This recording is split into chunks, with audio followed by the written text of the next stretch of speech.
Buongiorno a tutti e bentornati a Valgrande. Quanto lavoro, quanto lavoro! Sì, allora, in realtà io adesso sono qua perché diventa un momento per restare fuori e diventa un'occasione per vivere un po' nel verde. Però in realtà dietro alla raccolta delle erbe spontanee in realtà serve moltissimo tempo, o meglio, bisogna dedicarci molto tempo, prima di tutto per la raccolta e poi anche per la pulitura, perché essendo erbe che crescono spontaneamente, ovviamente hanno con sé un po' di terra, la sabbia particolarmente se è piovuto, e come in questo periodo abbiamo delle piogge che si portano la sabbia del deserto, addirittura diventano rosse.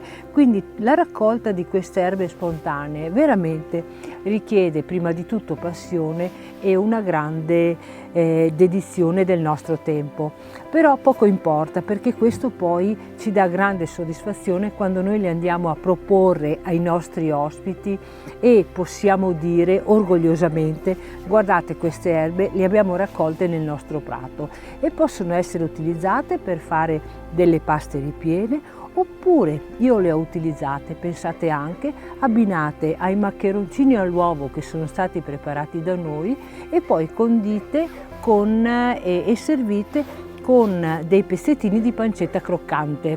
Però possono essere utilizzate anche per preparare dei piatti vegetariani, quindi in insalata o per delle frittate.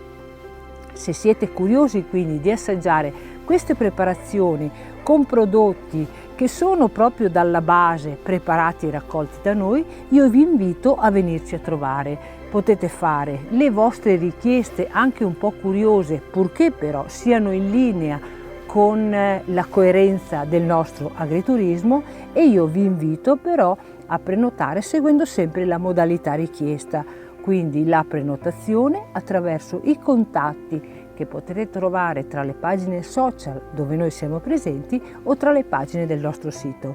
Io per il momento continuo, però vi aspetto. Ciao!